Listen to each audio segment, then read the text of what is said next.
Welcome to Football Game Plan's FCS Kickoff presented by the Connecticut School of Broadcasting. I'm Emory Hunt, the czar of the playbook, and it's week 10 in the FCS, and we're coming off another fantastic weekend of FCS football. This week features a ton of big-time matchups across the country.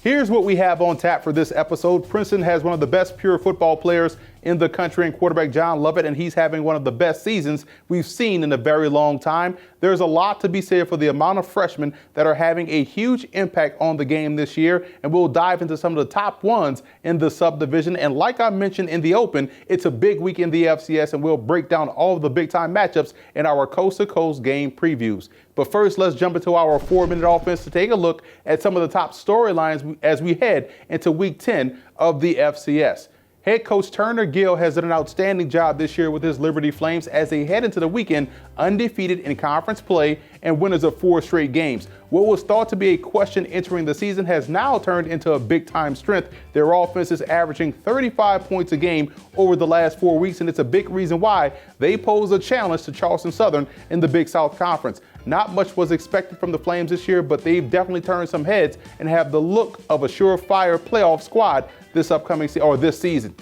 The James Madison Dukes are piling up the points this season, and I absolutely love it. To me, there's no such thing as running up the score. As long as you have able-bodied human beings out there on the field, it's their job to stop the opponent. Last week, the Dukes dropped 84 points on the Rhode Island Rams, and earlier in the season, they put up 80 against Morehead State. Now, the Dukes' offense is a run-based offense that sets up everything elsewhere for them, and when they put the backups in, head coach Mike Houston says that he wants those guys to get valuable live game reps, as does the starter. So he'll continue to run his plays, and I totally agree with him.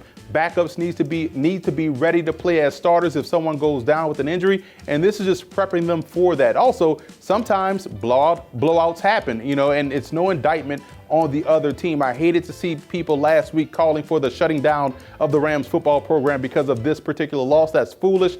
Cumberland College is still playing college football after Georgia Tech put up 222 points on them back in 1916. Hey, it happens.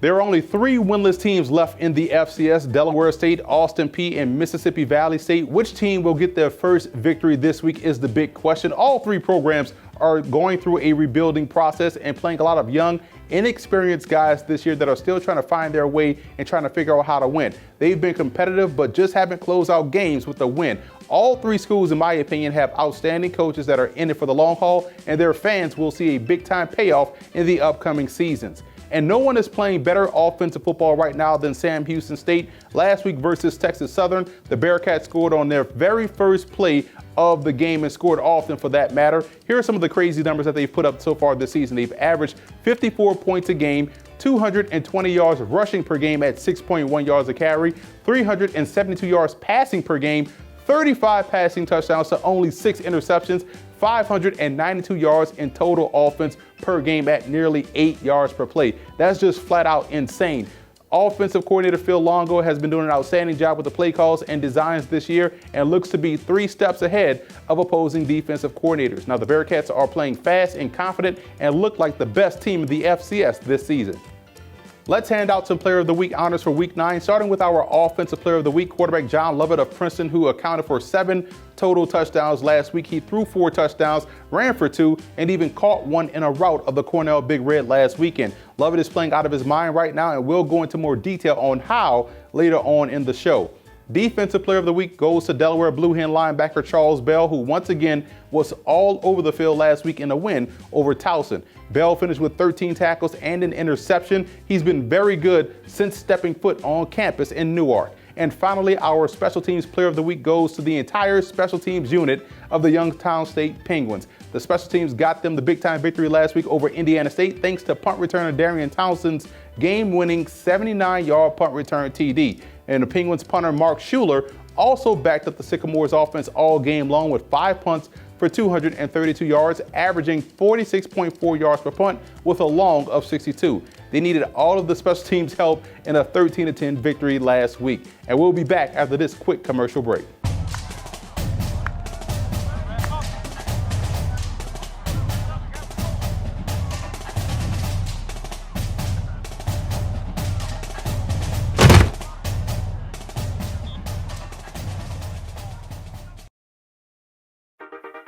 New York City is the largest market for broadcast media. It's the epicenter for the TV and radio industry. If you ever had a dream of working in the thrilling broadcast world, then make it a reality by going to the Connecticut School of Broadcasting. CSB has helped numerous people get a job with hands-on training and a learn-by-doing mentality. You will learn all of the high-tech equipment in the TV and radio studios.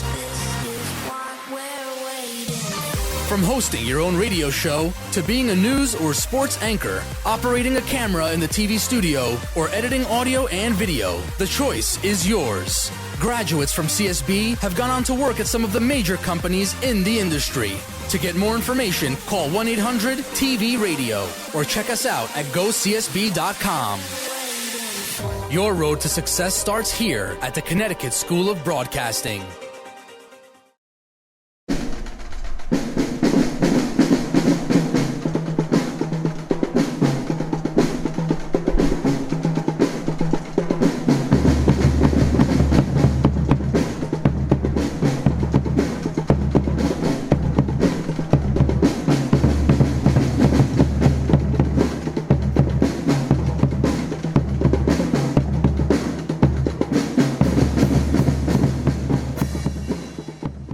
As we take a quick look around the Big Sky Conference, looking at the overall standings, you can see there is a bevy of good teams in the Big Sky this season, and a lot of teams are actually in play for at-large bids for the FCS playoffs. That's why when we look at this week's schedule, you see teams that are on the bubble that have to continue to win. It's crunch time now in the FCS, and now is the time when you buckle down and make your run to try to get into the playoffs. Last week, we saw Samford go toe-to-toe with Mississippi State of the SEC in an entertaining game. They couldn't quite pull off the upset, but they had Klanga very scared down there in Starksville last weekend. So let's take a look at who should be on upset alert in Week 10. In the Southland Conference, we have an upset alert matchup between Central Arkansas and Stephen F. Austin. Right now, the Bears are rolling past opponents and are on a 6-game winning streak. Everything is coming together for the purple and gray on both sides of the ball. The reason why they're on upset alert is because Stephen F. Austin, with their offensive potential, always has a puncher's chance in a ball game. Last week, quarterback Zach Conkey accounted for 6 touchdowns, 3 on the ground, and 3 touchdown passes. The most impressive stat was that there were 7 out of 15 on third downs, and their defense did a great job in getting off the field. Will they be able to put together back-to-back defensive efforts and efficient offensive performances? I don't think they can. One more week like that, and then you can say, yes, it's a trend. But right now, I think it's looking like an aberration. I like the Bears. Just like the first game we talked about, this one on paper looks easy, but you have a team in Southeast Missouri State playing with some pride as they host Jacksonville State. Now, what the Red Hawks have going for them is a defensive unit that's solid versus the run. The Gamecocks are one of the best rushing teams in the subdivision, led by one of the best quarterbacks in Eli Jenkins. Now, Jacksonville State has held every OVC opponent to 21 points or less in every game this season. And what that means for Southeast Missouri State is that they'll need to maximize their offensive possessions while also asking their defense to be extra stingy. It's a tall task for SEMO. I see them hanging around for a bit, but I do like the Gamecocks to pull away late.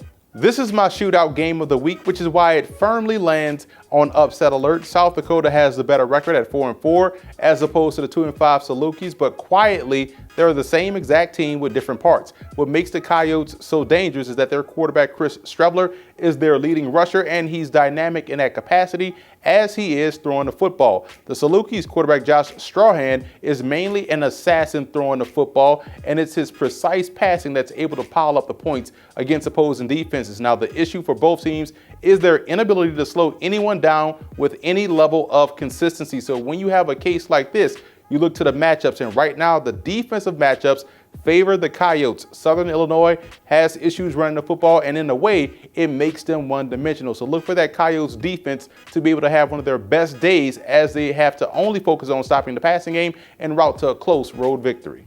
William & Mary and Stony Brook ends up on our upset alert list as the Seawolves come into this game ranked in the top 25 and playing some very good football, mainly with their running game and their defense. Now, William & Mary just hasn't put it all together this season, and it's not like they don't have tremendous talent on both sides of the ball. Their biggest issue has been their run defense, and when you look at the Tribe, they're giving up 5 yards a carry and 211 yards per game rushing to opposing offenses. This is literally all Stony Brook can do well on offense. So if William & Mary can get this offense in second and long and third and long situations, then they have a shot to win. I think that is what we'll see happen. Also, the Tribe have a very good special teams unit with returnman Devontae Dedman. So look for a complete team effort here as they go into Long Island and grab a victory. Monmouth travels to Conway, South Carolina to take on the Chanticleers of Coastal Carolina. The Hawks are in freefall mode, losers of 3 straight games, and their offense hasn't been able to string together productive drives and put up points. The reason why they're in line for an upset is because they're playing Coastal. The Chanticleers are everyone's Super Bowl opponent in the Big South Conference, so expect a valiant effort from the Hawks like we saw in last season's game. And the difference in this year is that Coastal is playing some of their best ball of the season and will do a great job, in my opinion, of avoiding the upset.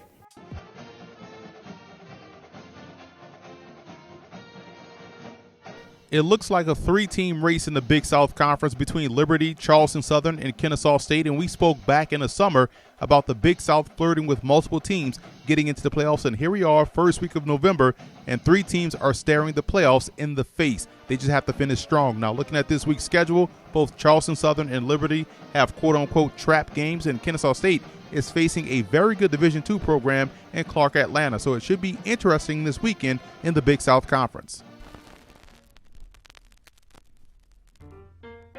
I think FCS presents such a great opportunity, at a school like Fordham and the rest of the Patriot League schools to get the best of both worlds.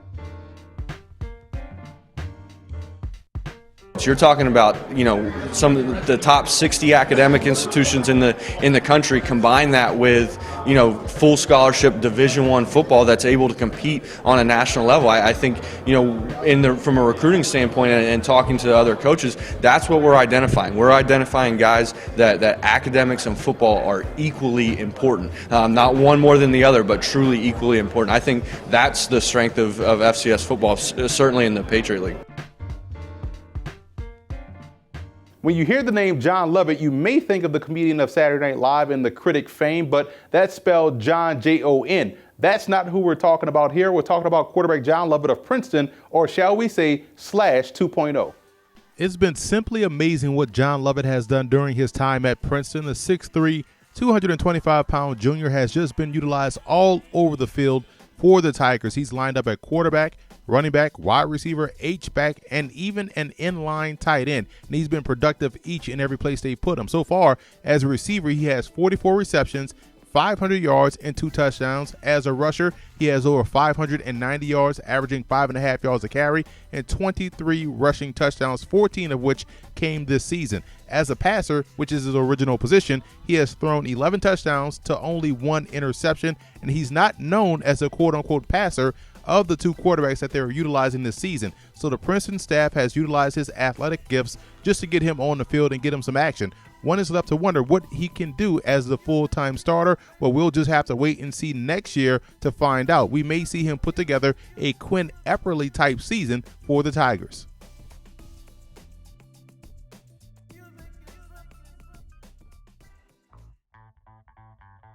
With the latest on the Colonial Athletic Association, I'm Ryan Griffith. With Week 9 of college football in the books, let's take a look at the big matchups on tap for Week 10.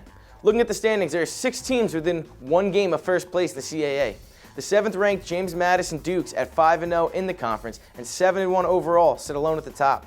There continues to be a logjam of teams with 1 loss. 22nd-ranked New Hampshire is one of those teams, with 1 loss at 5-1 in the conference and 6-3 overall.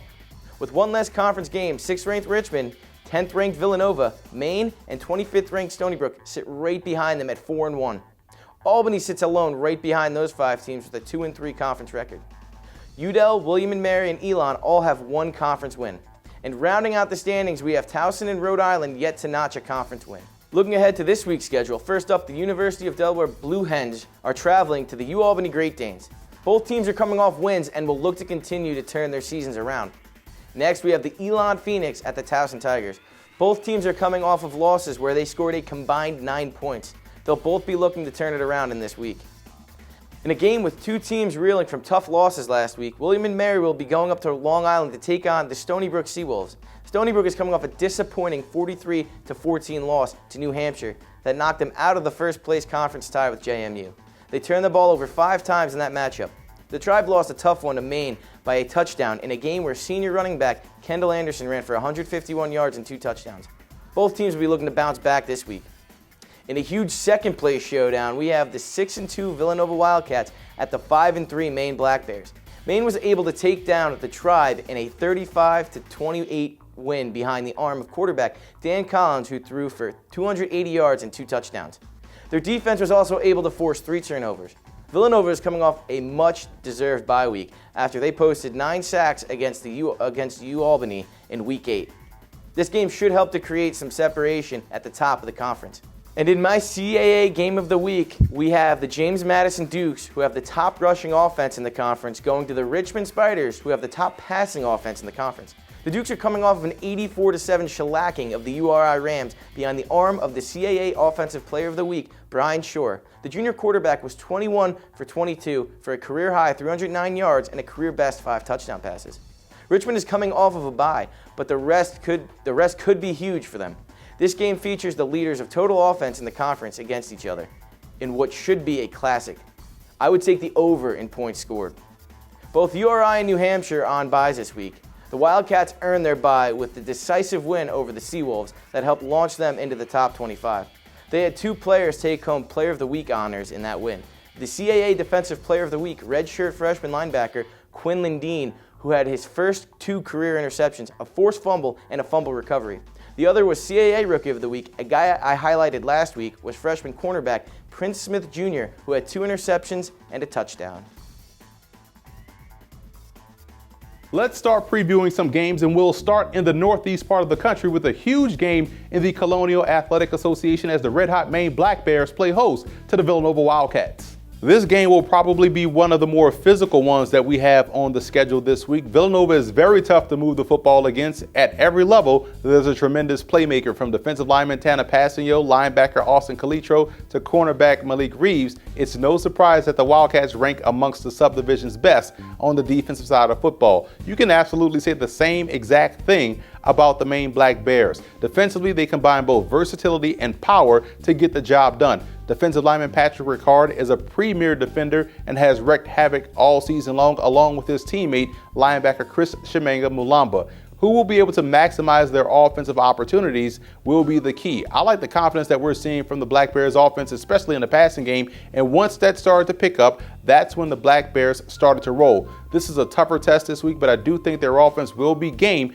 I just wonder how can their defense consistently win the battle versus one of the best offensive lines in the FCS. I think pound for pound, the Wildcats are a bit stronger in the trenches and will be able to control a game and ultimately win it up front on both sides. I like Villanova. What a great game we have here in the Ivy League between the Penn Quakers and the Princeton Tigers. The Quakers are on fire offensively and defensively for that matter. They're winners of 5 straight games. It's a 3-headed offensive attack for the Quakers. Quarterback Alec Torgerson may be the front runner right now for the Bushnell Cup with the way he's playing so far this season. And in this game against Princeton, I think it'll be important for Torgerson to trust what he sees and be sure to not force things. The back 7 of the Tigers have played really good ball this year, and they are a very active ball-hawking bunch.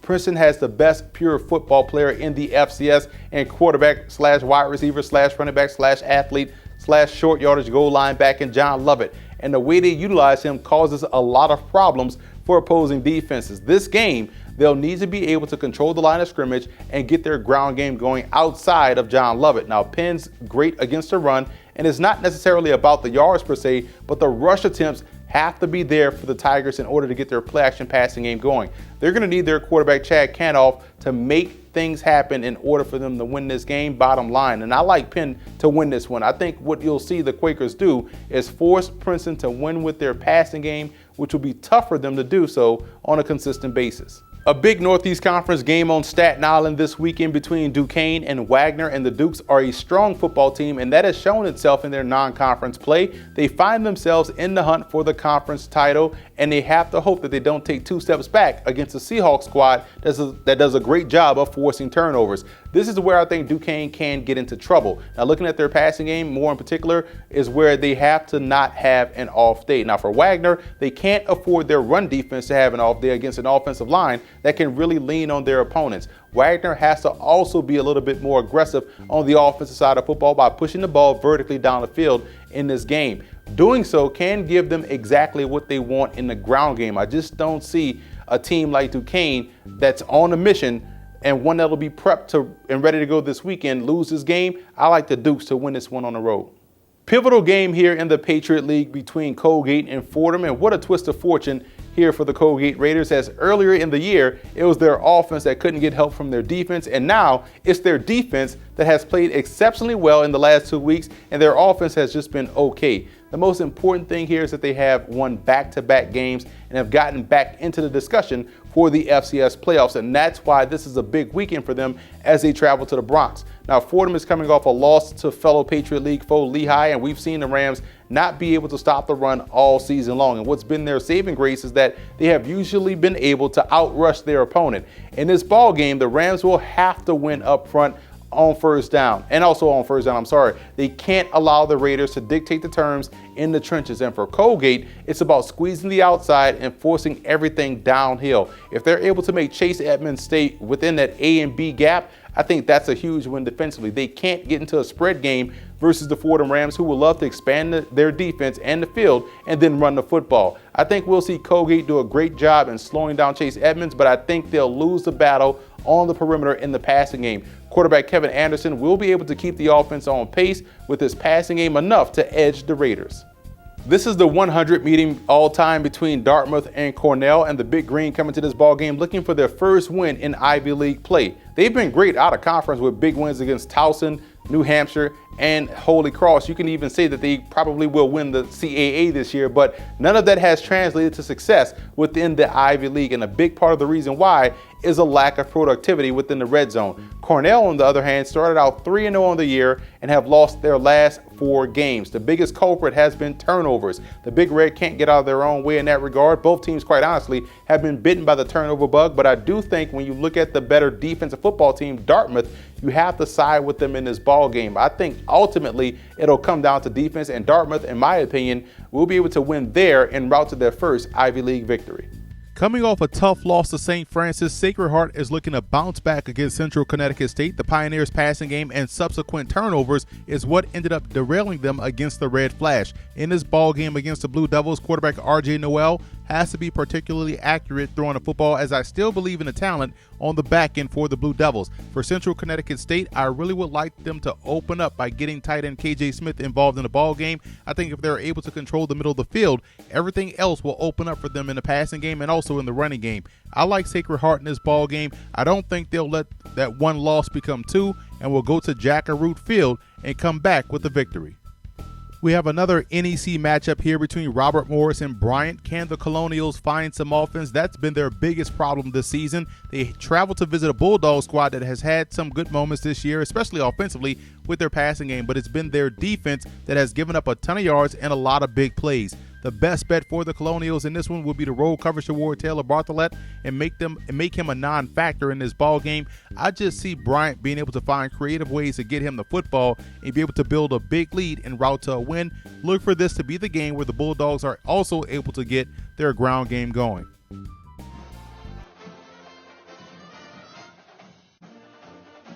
Whipping you around the Ivy League and taking a look at the standings, and only Harvard and Penn are the only ones that are still unbeaten in the Ancient Eight, with Princeton, who lost to Harvard already a couple of weeks ago, breathing down the necks of the Quakers. Now, on the back end of the conference, keep an eye on Columbia in 2017. They are playing a ton of freshmen, and it'll pay off for them next season. You can also say the same thing for the Yale Bulldogs, who are also playing a ton of youth on the football field. As we look at the schedule, you'll see a quartet of intriguing games on the schedule this week in the Ivy League.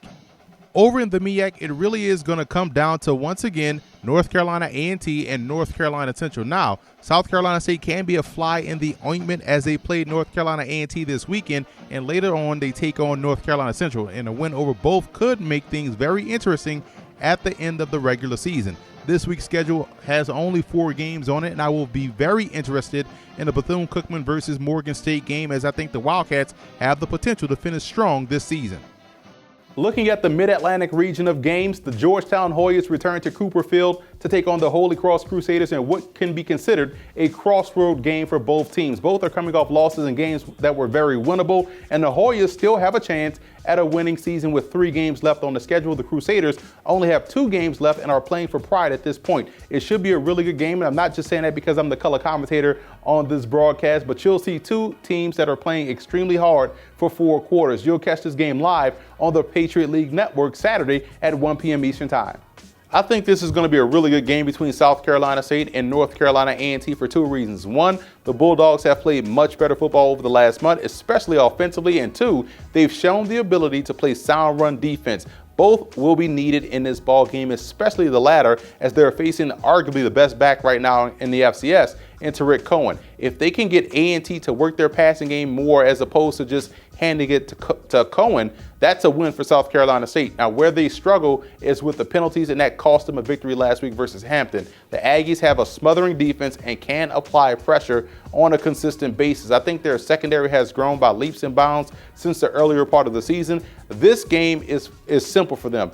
Get early stops and play Aggie-style football. You'll see this team come out and impose their will up front on both sides of the ball and look for quarterback Lamar Renard to prove to be capable of being consistent in the passing game. I like A&T. Welcome to the FCS Kickoff Game of the Week right here as James Madison and Richmond meet up in a huge Colonial Athletic Association tilt. I think these 2 squads are very similar in their approach. James Madison's offense may be second to Sam Houston State's in their effectiveness and their explosiveness. Their offensive line has done an outstanding job this year and will have their hands full this week against a Richmond defensive front that is both quick and active. Keeping defensive lineman Winston Craig out of the backfield will go a long way in helping them win the game. Defensively, I would expect head coach Mike Houston to tilt coverage towards Spiders' top receiver, Brian Brown, and force Kyle Loletta to go to other targets consistently throughout the game. Now, for Richmond, their running game hasn't really missed a beat since Gordon Collins went down earlier in the season. And while they're not rushing the football like James Madison, they do just enough to keep defenses honest. Now, it's been Kyle Loletta and the Spiders' passing game that has done the trick for the most part. And Richmond works touchdown to check down, and it really puts defenses in a bind from a coverage standpoint. Now, defensively, can they make James Madison one-dimensional? That's been the problem for many teams this year. Running back Khalid Abdullah has been on fire, which has helped out their quarterback Brian Shore immensely. I like James Madison in this game. It'll be close, but I think from a defensive standpoint, they're able to match up and ultimately take away the Spiders' passing game and force them to try to win with their rushing attack. I don't think Richmond can do that, so look for the Dukes to win round 1 of this heavyweight fight, and I'm pretty sure we'll see these 2 teams meet up again in the playoffs somehow.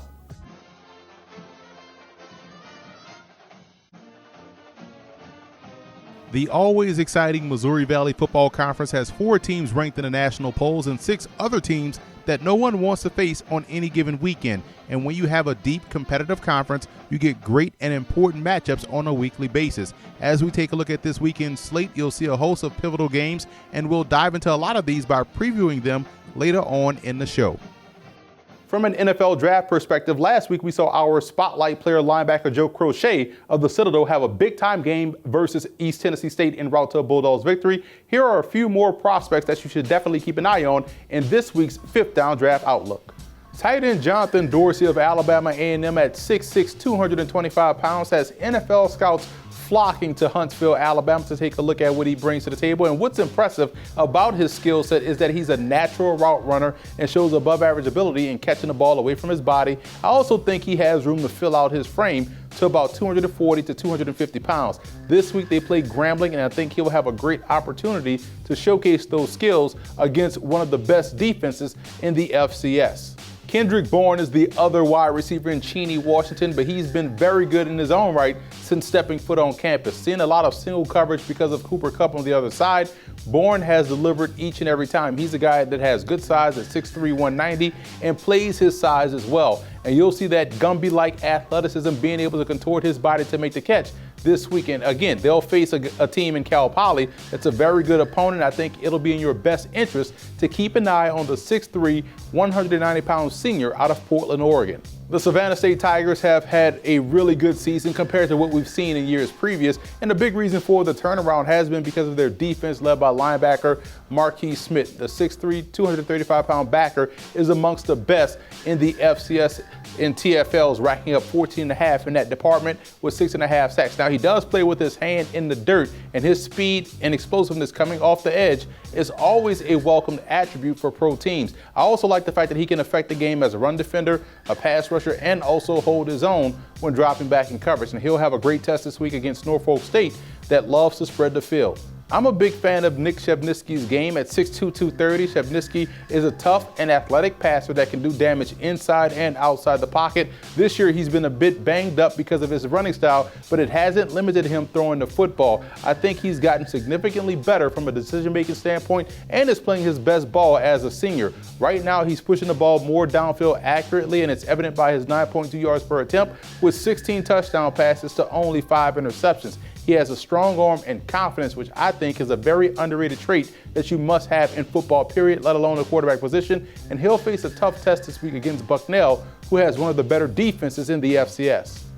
Winston Craig of Richmond at 6'4", 290 is a quick defensive tackle that shows the ability to get after the quarterback. Craig has posted 7.5 sacks so far this year, and I think he can play the 3-tech or the 1-tech position at the next level. His quickness also shows itself in the run defense department, as he does a great job in chasing down the backside run. I'll be watching this week to see how well he is from a technique standpoint and how he's able to anchor, as they'll be facing a James Madison squad that's going to try and find creative ways to get him blocked up front. Jonah Hodges of San Diego is an intriguing prospect. I like his ability in space, and he does a ton of damage on both ends of offense. He's a leading rusher on the team with 890 yards at 6.2 yards a carry, averaging 111 yards rushing per game, and has 12 rushing touchdowns. He's also the leading kickoff returnman and the third leading receiver on the team with 342 yards. So obviously, from a versatility standpoint, he has tremendous value, and that's what scouts want to see continue moving forward. This week they play Pueblo, which is a school down in Mexico City, so look for him to stack the stat sheet fully in this upcoming matchup. With all the latest in the Northeast Conference, presented by the FCS Kickoff Show, I'm Matt Chabatari. Now to this week's slate of games. Looking at Week 10 in the NEC, it's hard not to circle the matchup between the Duquesne Dukes at 2-1 in conference and 5-3 overall at the Wagner Seahawks, also 2-1 in conference, but 4-4 overall on Staten Island and Hamlin Field. The Duquesne Dukes are coming off a high-scoring affair in their home win over Bryant 35-31. Duquesne, whose offense came alive on the backs of 4 touchdown passes from quarterback Dylan Beichel to graduate receiver Blair Roberts, has to love the consistency they are getting from freshman running back A.J. Hines. Previously highlighted on the show, Hines, the 6-time NEC Rookie of the Week, leads the conference with 959 rushing yards through 8 games and 7 rushing TDs, and has put up over 100 yards in 5 of their last 6 games. More of a bruiser than burner, Hines has established himself as an instant game changer out on the field, and look for the Dukes to pound the ball to him if they're going to come home victorious in this tough road matchup at Wagner. For a team that opened the season as favorites to repeat as NEC champs, their margin to repeat is at a breaking point, as they have to win out and look for some help around the conference to at least have a share of the NEC title in 2016. On the other side of this matchup, the hosts in Wagner are coming off another tough non-conference road loss to UMass 34-10, wrapping up their non-conference slate at 1-4 for 2016. Luckily for them, at 2-1 in the NEC, the goal of winning the conference is still within reach, as their season finishes up with Duquesne at home, Robert Morris on the road, and St. Francis at home in the season finale. They're going to need a much improved effort on both sides of the ball, and a Wagner win will rely heavily on these two things happening. The first is a run-heavy offensive attack with their two-headed monster at running back in senior Matthias McKinnon and junior Denzel Knight to control the clock, and the second is a much better all-around effort from Wagner's front seven in this one. Coach Hoftailing will expect a much better effort from the Seahawks defense in Week 10. If he can get pressure on quarterback Dylan Beichel and keep Hines under 100 yards, they have a very good chance of winning this crucial divisional game. I'll get to my prediction at the end of the show. At 2-2 in the conference, 3-5 overall, the Bryant Bulldogs lost a shootout to Duquesne over the weekend as they welcomed the 1-3 Robert Morris Colonials to town, who are 2-7 overall. Expect the strong leadership of senior quarterback Dalton Easton and this offense to be too much for Robert Morris, who will only average 11.6 points per game, in contrast to Bryant's 28.6 points per game this year. Rounding out the conference matchups is the 1-2 Sacred Heart Pioneers, 6-2 overall, against the 0-3 Central Connecticut State Blue Devils, who are 1-7 overall. The Pioneers, whose formula of a strong defense and running game early on in the season, failed them again in their 38-17 home loss to St. Francis over the weekend, as their 3 second-half touchdowns did them in. Coach Nofri's Pioneers opened the season so promising at 4-0, just outside the top 25 in the FCS, but have struggled in the NEC play so far this year. Coach Nofri will look towards the senior leadership of seniors in quarterback RJ Newell and linebacker James Rentz to keep this team's long-shot title hopes alive and get in the win column in the NEC. Prediction time for our game of the week between Duquesne and Wagner. I have Wagner pulling off the upset of sorts at 26-20, as a strong all-around effort at home will take down the Dukes and any shot Duquesne has of repeating as champs in 2016. That's all for me here with the latest on the Northeast Conference, exclusively on the FCS Kickoff Show, presented by the Connecticut School of Broadcasting. I'm Matt Chabatari. I love football. I cannot get enough of football. I watch it on every level. The emotional release. Whether it's an exciting play that gets you all jacked up and juiced, or whether it's the fact that you're able to pour everything you have. Whatever frustration you had that week, you can put into that first kickoff coverage, that first block that you have, whatever it might be. And I couldn't think of anything better to do to fill that void that you have as a football player than to get into coaching. You get a chance to release a lot of emotion that you otherwise have no place to release. There's nothing else like that. Again, the relationships you build and the people you're around and watching the guys compete, not just on the football field, but in life after they get done playing. It's just an amazing game.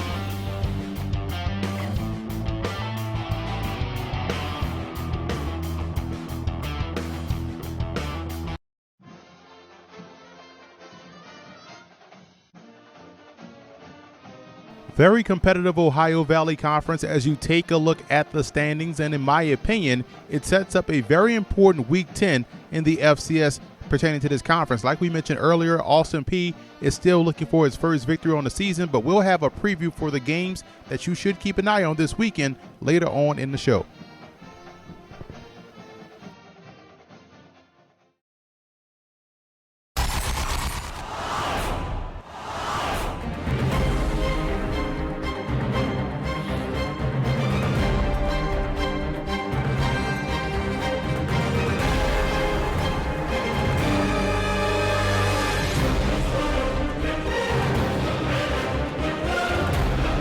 Are you ready? The Connecticut School of Broadcasting can help you reach the next level in the amazing world of broadcast and entertainment media. I've mentored several interns here at the Covino and Rich Show at SiriusXM, and the ones from CSB always stand out to me.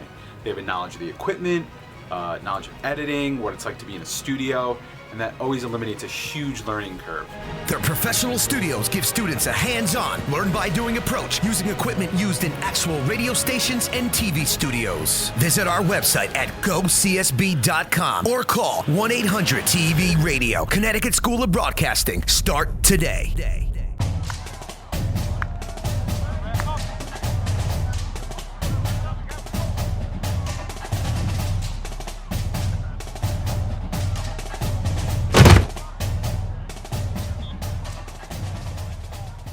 Welcome back to the FCS Kickoff presented by the Connecticut School of Broadcasting. Down south, we have a Thursday night Southland Conference tilt that figures to be another great game between the Lamar Cardinals and the Nichols Colonels. Southland Thursday night matchups are always entertaining, and this one definitely won't disappoint. Lamar is drifting back into bad habits that had them lose 3 straight games earlier in the season. They're struggling to keep it going running the football without Cade Harrington, and they're facing a Nichols team that has been vastly improved this season. I really like what they're doing in the trenches on both sides of the ball. The Colonels do a good job of dictating up front, and you'll see them really play the run on the way to the quarterback in this one. I think the Colonels will roll at home over Lamar thanks to their defense. Drake travels down south to Jacksonville, and this is a pivotal game in the Pioneer League as both teams are still trying to make some noise within the conference. The biggest question for the Bulldogs is if their offensive line will join them as they travel down south. That's been their biggest Achilles heel all season long. They have the perimeter options to create mismatches, but don't have the time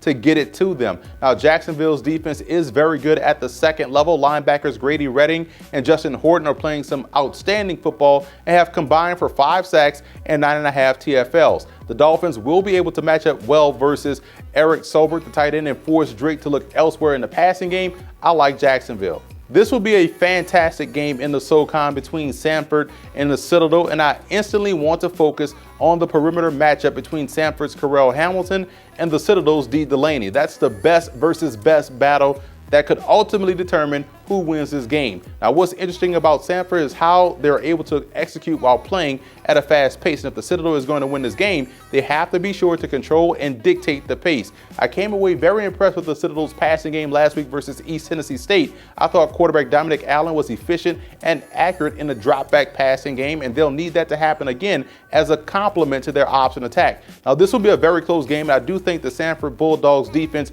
will be up to the challenge and do enough to slow down the option attack to where they can steal away a few possessions from the Citadel. Look for Samford to pull off the upset in Charleston, South Carolina.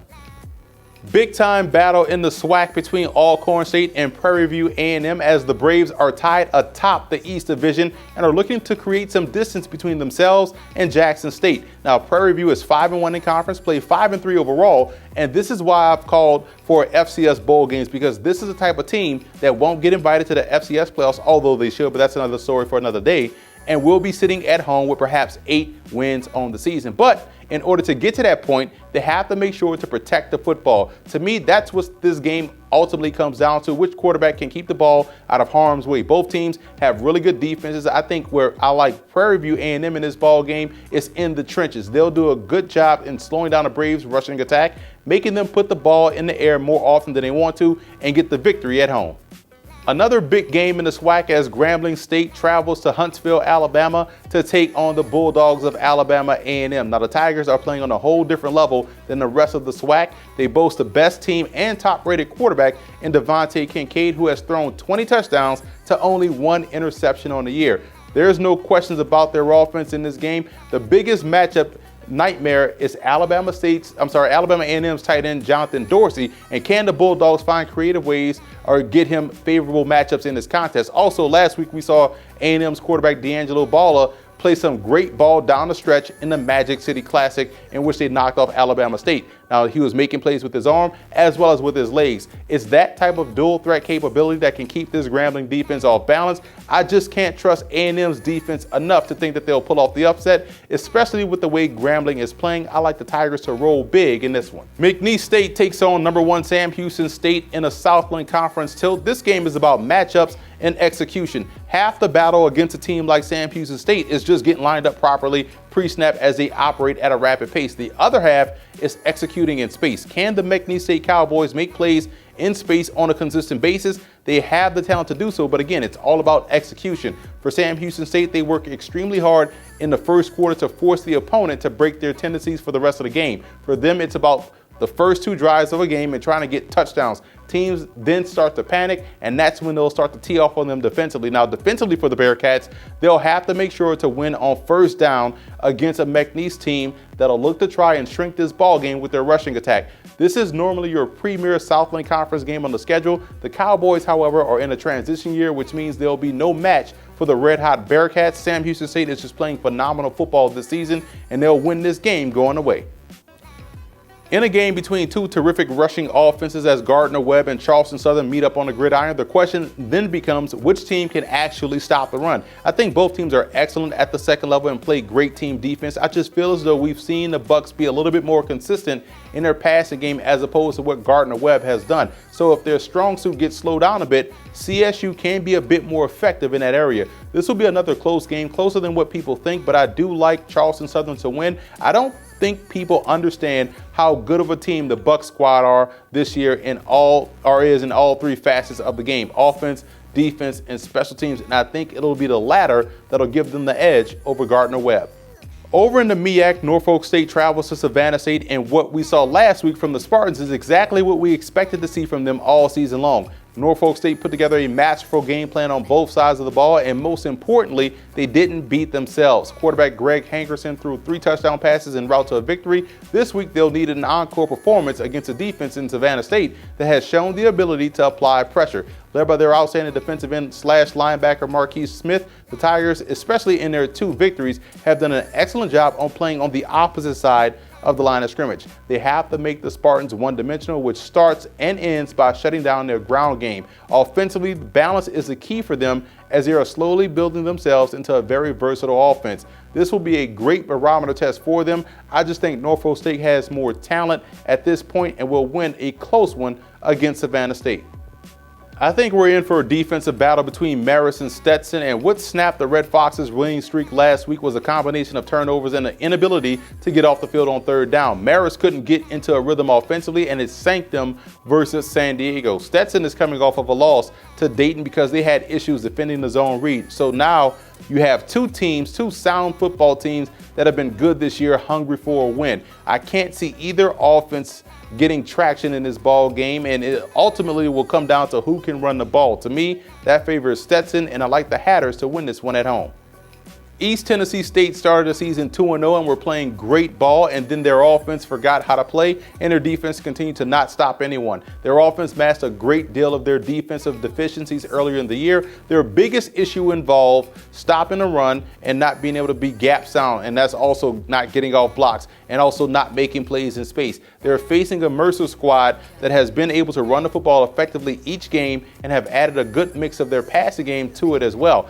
Their zone read game is very effective defensively. I've been shocked at how they haven't been able to get off the field at times this year. They've been involved in a lot of close games because of it. I think you'll see East Tennessee State's offense show signs of life, but it won't be enough as Mercer's just too good of a football team to avoid a slip-up. I like the Bears. With the FCS Kickoff on Football Game Plan, I'm Chris Fichtel. First, let's kick off with last weekend's Patriot League battles. First, Bucknell lost at number 9 Charleston Southern 49-28. Lehigh defeated Fordham 58-27 at home in a game that might just decide the title. Lafayette beat Georgetown 17-3 at home for their first conference win of the year. In the final game of last week, Colgate beat Holy Cross 26-8 at home.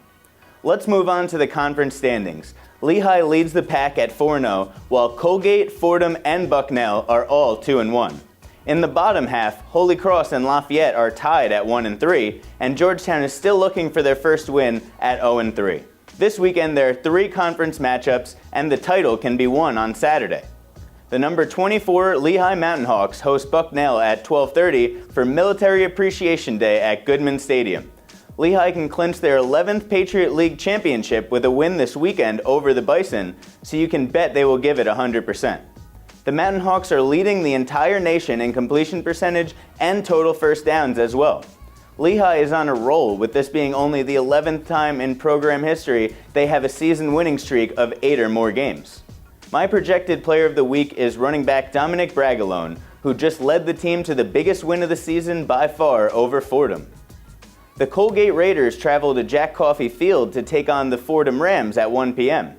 The Rams have not lost back-to-back games since 2011, and if they have any hope left for the title, they will need to win the rest of their games. Even in a losing effort, Fordham scored 21 points in the fourth quarter, so their momentum will be leading them in strongly into this matchup. They will have their work cut out for them, though, because Colgate quarterback Jake Melville is 11-1 all-time against Patriot League opponents. Melville is my player to watch this week because he has been one of the most consistent performers in the entire conference. The Georgetown Hoyas take on the Holy Cross Crusaders at home at 1 p.m. The Crusaders won big in this matchup last year, 45-7, and they face a Georgetown team that has lost 5 consecutive games after a surprising 3-0 start. Although Holy Cross has lost 3 of 4, the one win was an impressive one over a ranked Harvard team, so they have great upside potential. My player to watch this week is Crusader wide receiver Richie DeNicola. He is coming off his worst week of the season with only 2 catches for 10 yards, but he has the talent to break this game wide open with a few long catch and runs. With your Patriot League coverage on Football Game Plan, I'm Chris Victel.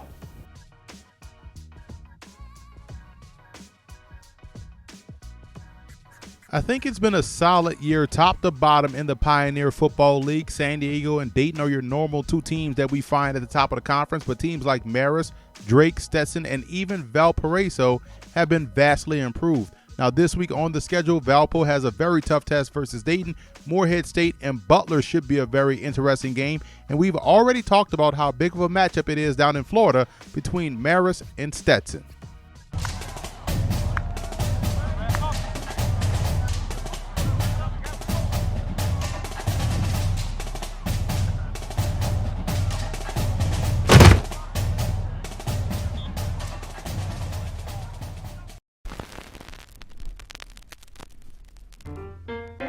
Well, the FCS creates so many opportunities for young men. And it's, I think, and you look in our league, it's really the best. It's the best combination of winning football, but also outstanding student athletes. That's really the true model here. And a lot of the FCS programs feel the same way. And, we're blessed to be where we're at here at Lehigh, and everybody else in this league feels the same way. But the FCS, you'll see a lot of people that aren't coming necessarily to the NFL, but what they are is they're becoming leaders of industry, whatever they do when they graduate. And that's really the most important piece of going to college and playing college football, is to getting that degree. And our guys really excel in that response.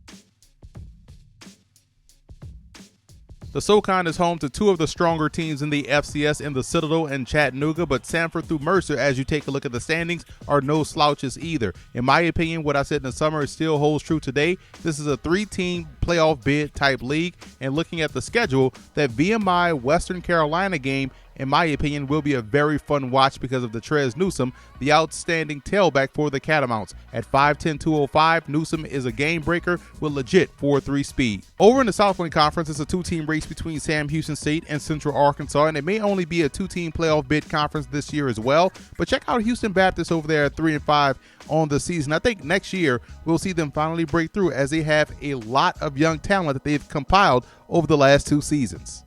Like we mentioned in the open, this year we've seen a ton of freshmen contribute on the football field. Here's a look at some of the top freshmen right now in the FCS. The Nichols Colonels landed a gem in quarterback Chase 4K. The 6-foot, 190-pound freshman stepped into the starting lineup and played extremely well, showcasing senior-like skill set in the passing game. And it's no coincidence that the Colonels' season has been vastly improved over last year, thanks in part to the play of 4K. Now here are some of the other freshmen of influence this season in the FCS.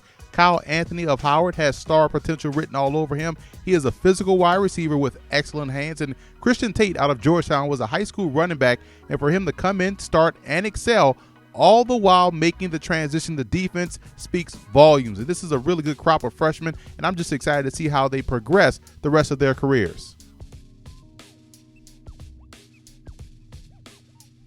In the SWAC, I just think everyone is waiting for the Bayou Classic at the end of the season between Grambling and Southern, as that may be the game of the year in the conference. But both Alabama A&M and Texas Southern have been surprises so far this season with their improved play. Now, there are some good games on tap this week as we take a look at the Week 10 schedule in the Southwestern Athletic Conference.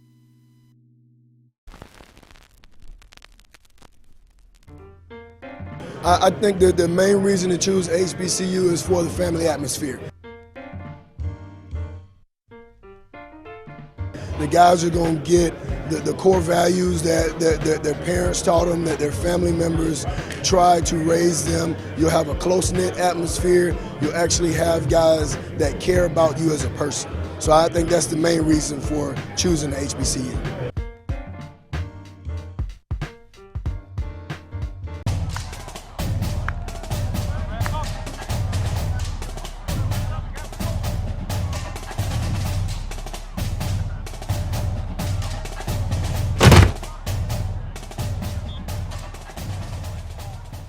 Entering the fourth quarter of our show, we'll start in the Midwest before working our way out west to preview some games. So let's start in the Missouri Valley Football Conference with a big one as Illinois State travels west to take on the Western Illinois Leathernecks. What an upset last week by the Redbirds that absolutely shook up the Missouri Valley Football Conference and the FCS for that matter. Illinois State's offense got off the bus ready to go against South Dakota State, and their defense was able to finish the job with a stellar performance. That puts Western Illinois on high alert coming into this ball game. And for the Redbirds, the hope is that their running game can have an encore performance against a team that has been a bit generous in the run defense department. For Western Illinois, they were able to outlast South Dakota last week and once again needed their offense to pick up the slack for a defense that hasn't been able to get stops in the red zone and also giving up the big play for that matter.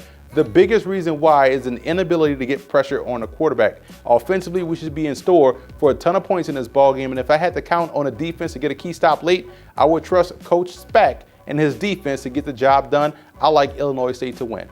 Really good game here in the Ohio Valley Conference between UT Martin and Eastern Illinois. This has a lot of playoff implications as both teams are looking to get more D1 wins to help strengthen their case.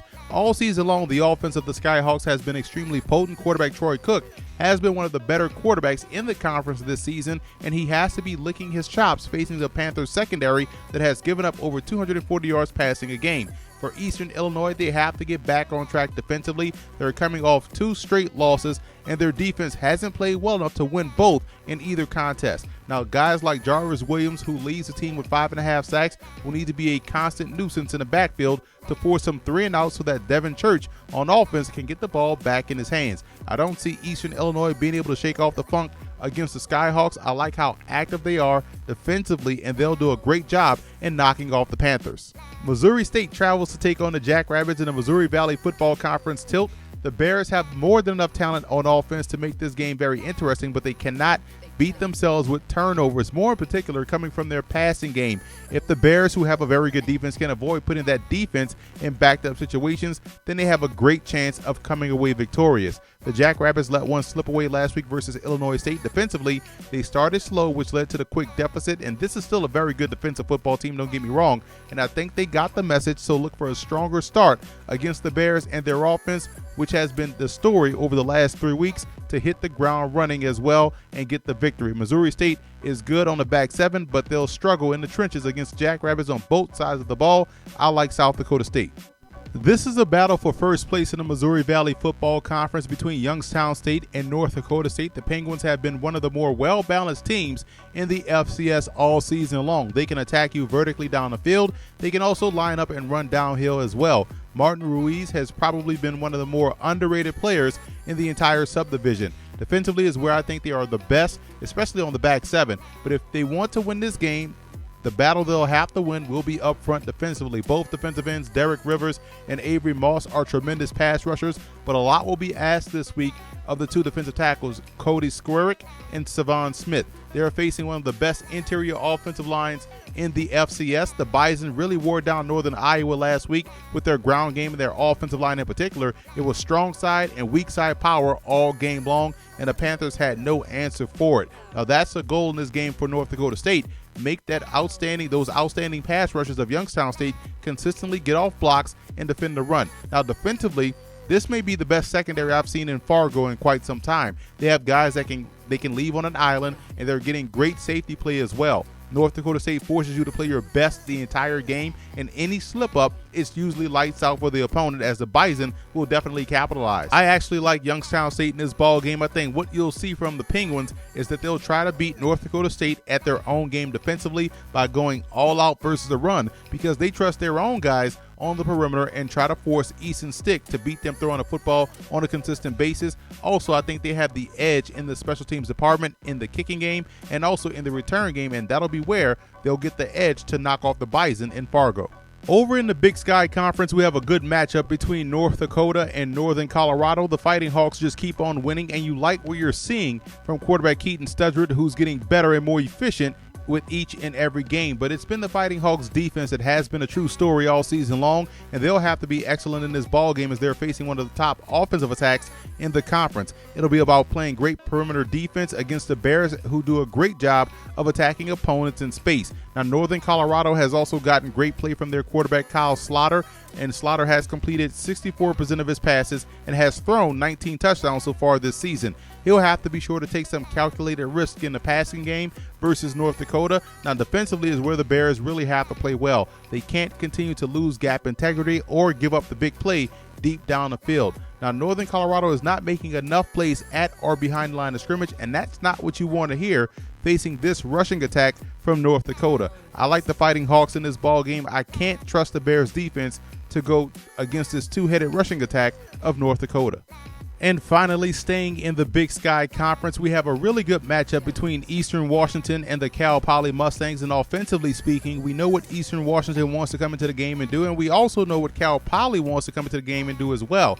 So I really believe that this game will ultimately come down to which defense can get stops. I just have a hard time seeing the Eagles stopping this Mustang option attack. It's always been about possessions when you face an option team, and if Eastern can't get off the field defensively, their offense can't hurt you. I like Cal Poly in this ball game, and what has been the difference this year in the Mustangs option offense has been their ability to pass the football and be effective and accurate in doing so.